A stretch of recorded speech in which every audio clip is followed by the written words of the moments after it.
নমস্কাৰ এই মুহূৰ্তত আহি পৰিছে আজিৰ কেইবাটাও বিগ ব্ৰেকিং নিউজ। অৰুণোদয় আঁচনি হিতাধিকাৰী বেংক একাউণ্টত 1250 টকাৰ পৰিৱৰ্তে 3000 টকা সোমাই গ'ল। আপোনাৰ ঘৰত যদিহে ৰেচন কাৰ্ড আছে তেন্তে আপোনাৰ বাবে আহি গ'ল ডাঙৰ খবৰ। ৰেচন কাৰ্ড থাকিলে লাভ কৰিব 5000কৈ টকা। আপুনি যদিহে চৰকাৰী ঘৰ লাভ কৰা নাই, জিঅ' টেগিং কৰিছিল, তেন্তে আপোনাৰ বাবে আহি গ'ল বৃহৎ সুখবৰ। চৰকাৰী ঘৰৰ প্ৰথম কিস্তিত টকা মোকলাই দিছে। ইতিমধ্যে চৰকাৰী ঘৰৰ প্ৰথম কিস্তিত টকা মোকলাই দিছে। উদ্যমিতা আঁচনিত 10,000 টকা লাভ কৰা গোটৰ মহিলাসকলে লাভ কৰিব 25,000 টকা। যদিহে আপোনালোকে গছপুলি ৰোপণ কৰিছে তেন্তে অতি শীঘ্ৰেই লাভ কৰিব 25,000 টকা। লগতে আছে সমগ্ৰ দেশৰ লগতে অসমৰ কেইবাটাও ৰাজনৈতিক আৰু অৰাজনৈতিক গুৰুত্বপূৰ্ণ খবৰ। আটাইবিলাক গুৰুত্বপূৰ্ণ খবৰ জানিবৰ বাবে ভিডিঅ'টো এইমাত্ৰ এটা শ্বেয়াৰ কৰক আৰু আমাৰ চেনেলটো ছাবস্ক্ৰাইব কৰি ৰাখিব, যাতে সদায় এই ধৰণৰ বাতৰিবিলাক পাই থাকিব পাৰে। ৰাজ্যৰ প্ৰতিটো দৰিদ্ৰ পৰিয়ালে লাভ কৰিব 5 লাখ টকাৰ অৰ্থ সাহায্য। ৰাজ্য চৰকাৰৰ পৰা বৃহৎ ঘোষণা কৰিছে। আপুনিও লাভ কৰিব পাৰে চৰকাৰৰ পৰা 5 লাখ টকাৰ অৰ্থ সাহায্য, কিয়নো ৰাজ্যৰ প্ৰতিটো দৰিদ্ৰ পৰিয়ালৰ বাবে আহি পৰিছে বৃহৎ সুখবৰ। আজিয়েই কৰি লওক এটা অতিকৈ জৰুৰী কাম। এই কাম কৰিলে আপুনিও লাভ কৰিব পাৰে 5 লাখ টকাৰ আৰ্থিক সাহায্য। বাৰ্ষিক আয় কম থকা প্ৰতিটো পৰিয়ালে লাভ কৰিব এই সুবিধা। ৰাজ্য চৰকাৰৰ পৰা বৃহৎ ঘোষণা। অসম চৰকাৰৰ বৃহৎ ঘোষণা, প্ৰতিটো দৰিদ্ৰ পৰিয়ালে লাভ কৰিব 5 লাখ টকাৰ অৰ্থ সাহায্য। শীঘ্ৰেই আপুনি বনাই লওক PMJAY কাৰ্ড।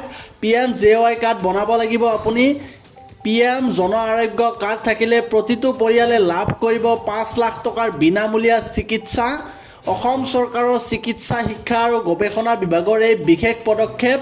প্ৰতিটো দৰিদ্ৰ পৰিয়ালে লাভ কৰিব 5 লাখ টকাৰ অৰ্থ সাহায্য। আপুনি কিদৰে আবেদন কৰিব জানি লওক সকলো প্ৰক্ৰিয়া। আপুনি দৰিদ্ৰ পৰিয়ালৰ সদস্য হ'লে আপুনিও লাভ কৰিব পাৰে 5 লাখ টকাৰ অৰ্থ সাহায্য। আজিয়ে আপোনাৰ নিকটতম স্বাস্থ্য কেন্দ্ৰৰ সৈতে যোগাযোগ কৰক। আবেদন কৰিবলৈ প্ৰয়োজন হ'ব প্ৰতিটো পৰিয়ালৰ ৰেচন কাৰ্ড অথবা আধাৰ কাৰ্ড।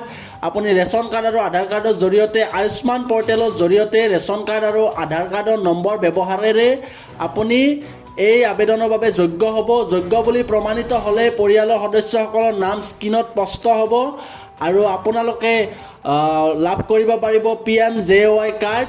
আবেদনকাৰীয়ে চিনাক্ত কৰিব লাগিব সদস্যৰ নাম।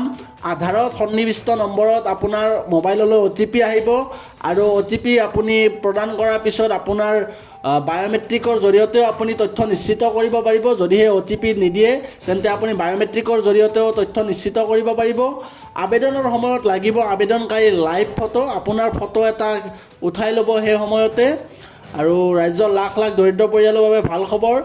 KYC সম্পন্ন হ'লে 24 ঘণ্টাৰ ভিতৰতে আপুনি PMJAY কাৰ্ড লাভ কৰিবলৈ সক্ষম হ'ব। চৰকাৰী হস্পিটেলত আয়ুষ্মান কাউণ্টাৰলৈ গৈ অথবা আয়ুষ্মান মিত্ৰৰ ওচৰলৈ গৈ আপুনি এই কাম কৰিব পাৰে। এই কাৰ্ডখন থাকিলে আপুনি লাভ কৰিব 5 লাখ টকাৰ চিকিৎসা সাহায্য। যদিহে আপুনি এতিয়ালৈকে এই কাৰ্ড বনাই লোৱা নাই তেন্তে শীঘ্ৰেই এইখন কাৰ্ড আপুনি বনাই ল'ব পাৰিব। ৰাজ্যৰ লাখ লাখ দৰিদ্ৰ পৰিয়ালৰ বাবে আহি গ'ল ভাল খবৰ। ৰাজ্যৰ দৰিদ্ৰ পৰিয়ালসমূহৰ বাবে ভাল খবৰ। নতুনকৈ 15 লাখ লোকে লাভ কৰিব চৰকাৰী পকী ঘৰ। ৰাজ্যৰ যিসকলৰ চৰকাৰী পকী ঘৰ নাই তেওঁলোকৰ বাবে বৃহৎ সুখবৰ।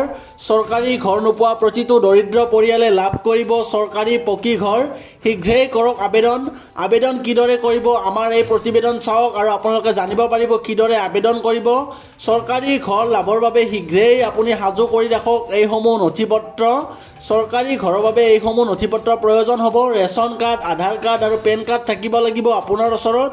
তাৰপিছত আপুনি চৰকাৰী ঘৰৰ বাবে আবেদন কৰিব পাৰিব। গাঁও আৰু নগৰৰ সকলো দৰিদ্ৰ পৰিয়ালে লাভ কৰিব চৰকাৰী ঘৰ। যদিহে আপোনাৰ চৰকাৰী পকী ঘৰ নাই বা চৰকাৰী পকী ঘৰ এতিয়ালৈকে লাভ কৰা নাই তেন্তে শীঘ্ৰেই আবেদন কৰক চৰকাৰী ঘৰৰ বাবে। চৰকাৰী ঘৰ লাভৰ বাবে শীঘ্ৰেই সাজু কৰক এইসমূহ নথিপত্ৰ। আপুনি সাজু কৰিব লাগিব ৰেচন কাৰ্ড, আধাৰ কাৰ্ড, পেন কাৰ্ড আৰু আপোনাৰ চৰকাৰী ঘৰ থাকিব নালাগিব আগতে। যদিহে আপোনাৰ পকী ঘৰ আছে তেন্তে আপুনি লাভ নকৰিব। গাঁও আৰু নগৰৰ সকলো দৰিদ্ৰ পৰিয়ালেই লাভ কৰিব চৰকাৰী পকী ঘৰ। ৰাজ্যৰ লাখ লাখ দৰিদ্ৰ পৰিয়ালৰ বাবে ভাল খবৰ আহি গ'ল। নতুনকৈ 15 লাখ লোকে লাভ কৰিব চৰকাৰী পকী ঘৰ। চৰকাৰী ঘৰ নোপোৱা প্ৰতিটো দৰিদ্ৰ পৰিয়ালে লাভ কৰিব চৰকাৰী পকী ঘৰ।